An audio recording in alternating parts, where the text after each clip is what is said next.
Hey guys, welcome to another review. Welcome to my review for The Voyage of the Dawn Treader. Voyage of the Demeter. This movie stars Liam Cunningham from Game of Thrones and Corey Hawkins, Dr. Dre himself from Straight Outta Compton. And the movie is directed by Andre Overdell. A Norwegian filmmaker that I actually really enjoy quite a bit of his films, the ones I've seen. He did Scary Stories to Tell in the Dark, Troll Hunter, not the Troll Hunter, Troll Hunter, and The Autopsy of Jane Doe. All of which are pretty good films. Not like masterpieces, but pretty good. He knows how to do tension and atmosphere very good in horror films, and he's doing a Dracula movie, or a chapter of a Dracula movie. It's been a while since I've actually reviewed a horror movie. Crazy. But I had no intention of actually going to theaters to watch it. I was going to wait till it came out on streaming. It looked like a streaming sort of film. Like, whenever it comes on Netflix or Amazon Prime, I'll maybe check it out. It just doesn't seem like a movie I need to go see in theaters. But I was bored the other day, and I'm like, why not? Let's see what this is all about. And the reason what kind of like drew me away from it is that it's literally just one chapter of Bram Stoker's Dracula.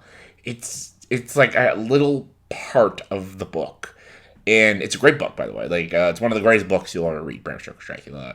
A lot of great adaptations. If you ever want to watch a great adaptation, watch Bram Stoker's Dracula, directed by Francis Ford Coppola. And there was also a mini series in the 70s, which is probably another spot-on adaptation of Dracula.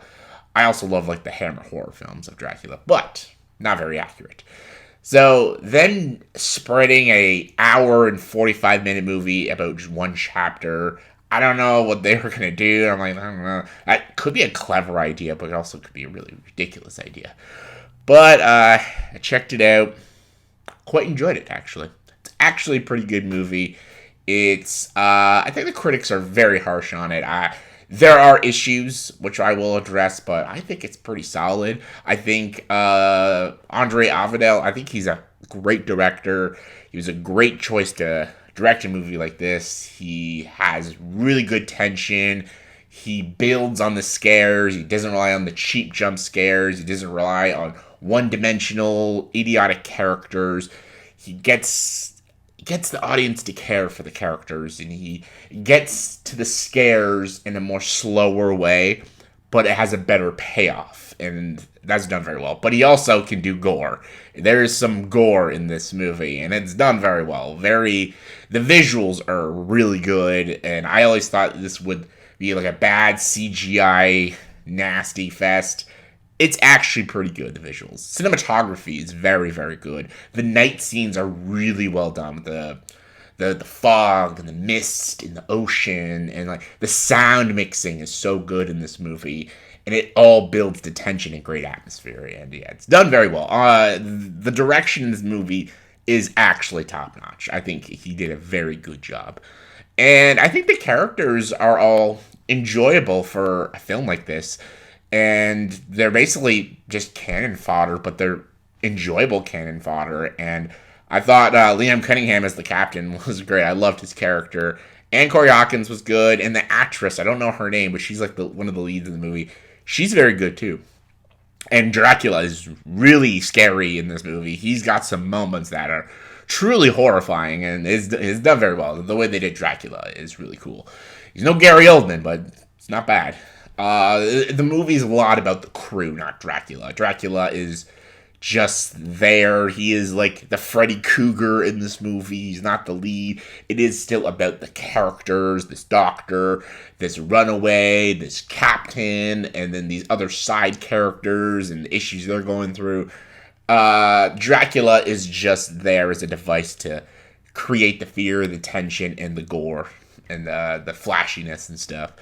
All done very, very well, though. I thought this was it was a solid Dracula movie and just a solid, horror film. It's genuinely creepy. It's got great atmosphere. It has no shaky cam or cheap jump scares or anything like that. It's real tension and real scares, and just it's very, superbly directed, and these actors are no joke, man. All these actors, they're good. They know what they're doing, and they're very, very good in this movie. So I was thoroughly impressed of what I was watching. I was like, this is really good for an August horror movie. This is when like they throw out the crap that no one gives a shit about. This was actually pretty damn good. What kind of lost me was the last 15 minutes. That's where it kind of lost me, really. I was like loving it, actually. I thought it was like, man, this is like a solid like 8 out of 10 film. This is damn great. And then the ending, I'm like, I don't think it ruins the movie, but it does, kind of take marks off, because I guess this is like a mild spoiler right here. It's a mild spoiler. If you know the book, the Demeter, there were no survivors on the Demeter. And the movie kind of changes that. So I'm like, that doesn't make sense. I won't say who or anything, but the movie changes the book. I'm like, no, there were no survivors on the Demeter. But the movie's like, well, there was one. Technically two, but I'm like, no. Don't do that. But like, it did that. And also the movie, I don't know if it's trying to like build to a franchise or a sequel. I'm like, please don't. Please stop. Don't do that. Make this just a standalone movie for what it is, like a chapter from a book into a movie, but they flesh the characters out and make it just a straight up horror movie. It's actually it's cleverly done. It's done in a very clever and smart way. And I'm like, that's really cool. And don't try to ruin it with a sequel or try to franchise that. Like, we all know what you try to do with the Dark Universe. So I thought the last 15 minutes was a little... I thought it kind of ruined a couple things for me.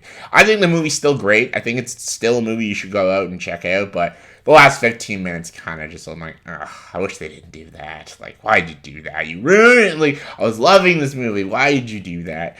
But I still think it's good. I still think, just check it out.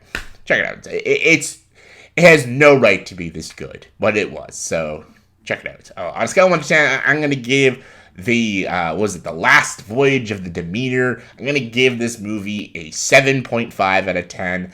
Solid. Check it out. Not a masterpiece, but a damn good time. So yeah.